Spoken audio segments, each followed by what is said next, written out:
بسم اللہ الرحمن الرحیم۔ السلام علیکم دوستو، آئیے آج ہم ایمان افروز اور عبرت سے بھرا ہوا ایک ایسا واقعہ سنتے ہیں جو حضرت نوح علیہ السلام کی زندگی کا سب سے بڑا معجزہ تھا۔ یہ واقعہ نہ صرف قرآن پاک میں تفصیل سے بیان ہوا ہے بلکہ تورات اور انجیل میں بھی اس کا ذکر موجود ہے۔ تو چلیے شروع کر لیتے ہیں، مختصر وقت میں اس کے متعلق جاننے کی کوشش کرتے ہیں۔ حضرت نوح علیہ السلام کا زمانہ حضرت آدم علیہ السلام کے تقریباً 10 پشت بعد کا بتایا جاتا ہے۔ اس وقت کے لوگ بتوں کی عبادت میں مبتلا تھے۔ انہوں نے ود، سوا، یغوث، یعوق اور نصر نامی بت بنا لیے تھے۔ اللہ تعالیٰ نے حضرت نوح علیہ السلام کو ان کی اصلاح کے لیے نبی بنا کر بھیجا۔ حضرت نوح نے اپنی قوم کو ایک اللہ کی عبادت کی دعوت دی۔ اے میری قوم، اللہ کی عبادت کرو، اس کے سوا تمہارا کوئی معبود نہیں۔ سورۃ ہود۔ حضرت نوح علیہ السلام نے دن رات چھپ کر اور اعلانیہ ہر طریقے سے قوم کو سمجھایا، مگر قوم نے آپ کا مذاق اڑایا۔ کبھی کہتے یہ تو بس ایک عام انسان ہے جیسے ہم ہیں، کبھی کہتے اگر اللہ کو کوئی پیغام دینا ہوتا تو کسی بڑے آدمی کو بھیجتا، تم جیسا نہیں۔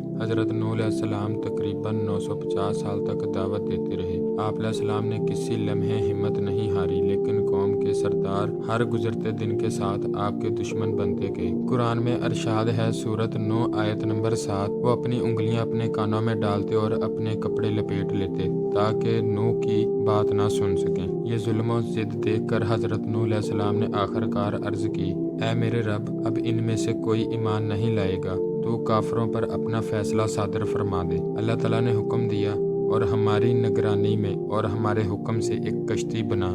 سورۃ ہود آیت نمبر 37۔ حضرت نوح علیہ السلام نے فوراً حکم کی تعمیل شروع کر دی۔ آپ نے لکڑی جمع کی، درخت کاٹے، تختے بنائے اور اللہ کے بتائے ہوئے طریقے سے کشتی تیار کرنے لگے۔ قوم کے لوگ ہنستے، تانے دیتے اور کہتے، اے نوح، اب تو بڑھاپے میں بڑھائی بن گیا ہے، پہاڑ پر کشتی چلاؤ گے؟ حضرت نوح علیہ السلام خاموشی سے فرماتے، آج تم ہنستے ہو مگر کل تم پر ہنسا جائے گا جب تمہیں عذاب آئے گا۔ جب کشتی تیار ہو گئی اور وہ بہت بڑی تھی، 3 منزلہ مضبوط لکڑی کی، ہر منزل کا الگ مقصد تھا۔ اللہ تعالیٰ نے حکم دیا کہ ہر قسم کے جانوروں میں سے ایک جوڑا نر اور مادہ اور اپنے گھر والوں میں سے ایمان والوں کو اپنے ساتھ سوار کر لو۔ حضرت نوح علیہ السلام نے اللہ کے حکم کے مطابق سب کو جمع کیا، جانوروں، پرندے اور ایمان لانے والے چند لوگ۔ روایت کے مطابق ان کی تعداد 80 کے قریب تھی۔ پھر اللہ تعالیٰ کا وعدہ پورا ہوا، زمین سے چشمے پھوٹ پڑے، آسمان سے بارش برسنے لگی۔ قرآن میں اللہ پاک فرماتا ہے، اور ہم نے آسمان کے دروازے کھول دیے جن سے پانی امٹ پڑا اور زمین سے چشمے پھوٹ نکلے اور دونوں پانی ایک مقدر امر پر مل گئے۔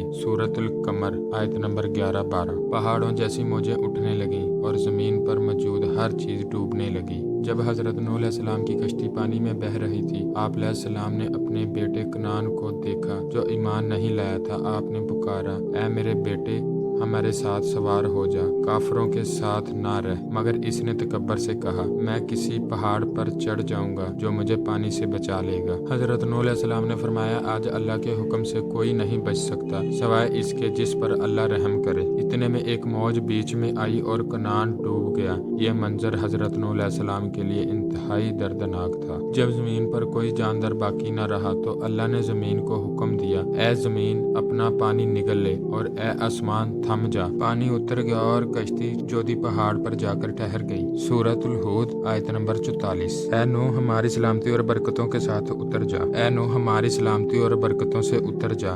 یوں ایک نئی زندگی کا آغاز ہوا۔ حضرت نوح علیہ السلام کے بیٹے سام، حام اور یافس سے دنیا کی نسل آگے چلی۔ حضرت نوح علیہ السلام نے بغیر تھکے صدیوں تک اللہ کا پیغام لوگوں تک پہنچایا۔ طوفان نوح ہمیں کئی طرح کے سبق دیتا ہے۔ جب ساری دنیا ڈوب گئی تو ایمان والوں کو صرف ایک لکڑی کی کشتی نے بچایا، کیونکہ وہ اللہ کے حکم سے چل رہی تھی۔ جنہوں نے اللہ کے نبی کا انکار کیا، ان کی طاقت، مال، عزت سب بہہ گئے۔ ایمان والوں کے لیے ہر مصیبت کے بعد نجات ہے۔ تو یہ ہے حضرت نوح علیہ السلام کا مختصر قصہ۔ تو یہاں پر اس ویڈیو کا اختتام ہوا چاہتا ہے۔ ملتے ہیں ایسی ہی ایک نئی انٹرسٹنگ ویڈیو میں، تب تک کے لیے اپنا بہت سارا خیال رکھیے گا۔ Thank you for watching this video. اللہ حافظ۔